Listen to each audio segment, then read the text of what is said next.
share and subscribe. Engineer Mufti Atif. اس حج کا نظم بنائیں، اس حج کے لیے مال کو جمع کریں، اور سب سے بڑھ کر جو چیز ہے وہ تڑپ ہے، وہ دعا ہے، وہ اللہ جل جلالہ کی بارگاہ میں عاجزی ہے کہ اللہ میں آپ کا گھر دیکھنا چاہتا ہوں، آپ کے گھر کی حاضری چاہتا ہوں، مجھے اپنے گھر کی حاضری نصیب ہے۔ 2 سال ہوئے حج پر پابندی لگی ہوئی ہے، دیکھیے یہ پابندی کب تک چلتی ہے، لیکن یہ پابندی کھل بھی گئی، میں آپ کو سچ کہتا ہوں یہ پابندی کھل بھی جائے گی تو یہ حج بہت زیادہ مشکل بنا دیا جائے گا۔ ابھی بہت مشکل ہوا پڑا ہے، یہ اس میں بہت زیادہ رکاوٹ ڈالیں گے، یہ اس کو اور زیادہ مشکل کر دیں گے۔ یہ ابھی اتنے سسٹم متعارف کرا چکے ہیں، اس قدر زیادہ پیچیدہ نظام بنا چکے ہیں کہ بندے کو ابھی جانے کی سمجھ نہیں آ رہی کہ کیسے جائے۔ تو یہ حج یہ ہماری پہنچ سے دور ہو رہا ہے، اس لیے ہر بندے کو یہ فکر کرنی چاہیے، ہر نوجوان کو، ہر باپ کو یہ فکر کرنی چاہیے کہ وہ اپنی اولاد کو شروع سے اس فرض کی طرف متوجہ کرے۔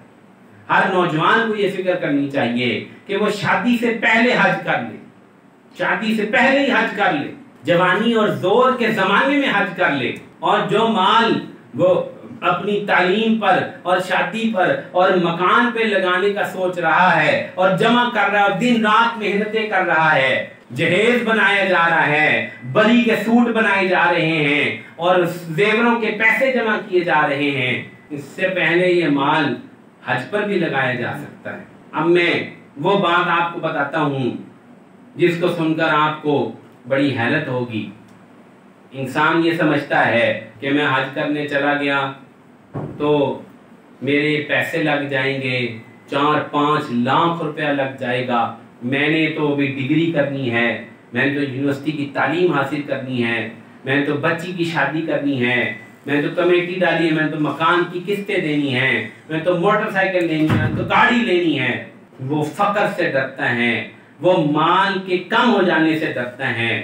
سنو رسول اللہ صلی اللہ علیہ وسلم کیا فرماتے ہیں، تابعوا بین الحج والعمرہ فإنہما ینفیان الفقر والذنوب کما تنفی الکیر خبث الحدید والذہب والفضہ۔ بار بار حج اور عمرہ کرو، یہ فقر کو اور گناہوں کو ایسے ختم کر دیتا ہے جیسے بھٹی لوہے کی اور سونے اور چاندی کی میل کچیل کو جلا کے راکھ کر دیتی، فقر کو جلا کے راکھ کر دیتا ہے حج۔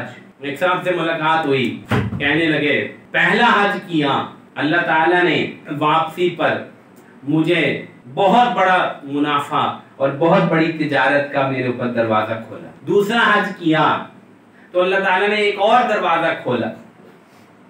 فرماتے ہیں تیسرا حج میں کرنے گیا، میں سوچ رہا تھا کہ اب پتہ نہیں واپسی پر اللہ مجھے کیا دیں گے، کہا یہ اللہ نے مجھے یہ مقام دیا جس میں آپ بیٹھے ہوئے، کہا جب جب میں حج کرتا ہوں مجھ پر مال کے دروازے کھل جاتے ہیں۔ یہ صرف یقین کی بات ہے، ہم یہ سمجھ کے ڈر رہے ہیں، لوگ یہ سمجھ کے ڈر رہے ہیں کہ میں حج کرنے چلا گیا تو میری بچی کی شادی کیسے ہوگی، میری ڈگری کیسے ہوگی۔ جو حج کر کے آئے گا اللہ اس کے اوپر فقر بند کر کے وسعت کے دروازے کھول دے، اور یہ تو معمولی انعام ہے، یہ تو معمولی انعام ہے۔ اصل انعام کیا ہے؟ اصل انعام یہ ہے کہ جو حج کر کے آئے گا گناہوں سے پاک بھی ہو جائے گا، اور محدثین علماء نے فرمایا کہ جس کا حج مقبول ہو جائے گا اللہ تعالیٰ اس کے لیے اپنی جناب کا راستہ کھول دیں گے، دین پہ چلنے کا راستہ اس کے لیے کھل جائے گا، اللہ کی محبت کا راستہ اس پہ کھل جائے گا۔ یہ سب سے بڑا انعام ہے کہ اللہ تعالیٰ اپنے گھر کی زیارت کا نتیجہ یہ دیں کہ اللہ تعالیٰ اپنی جانب اس کو کھینچ۔ تابعوا بین الحج والعمرہ، حدیث کی کہہ رہی ہے بار بار حج اور عمرہ کرو، بار بار کرو، ایک دفعہ نہیں۔ جنہوں نے ایک دفعہ کر لیا ہے وہ بھی تمنائیں کریں میں پھر جاؤں گا، میں پھر جاؤں گا۔ عبداللہ بن مبارک رحمہ اللہ نے 59 حج کیے، پیدل حج کیے۔ امام صاحب ابو حنیفہ نے بے شمار حج کیے۔ کیسے ہمارے بزرگ تھے، 55 حج کیے شاید امام صاحب، ایسے ایسے بزرگ گزرے ہیں بار بار حج اور عمرہ کرنے کے لیے جاتے ہیں.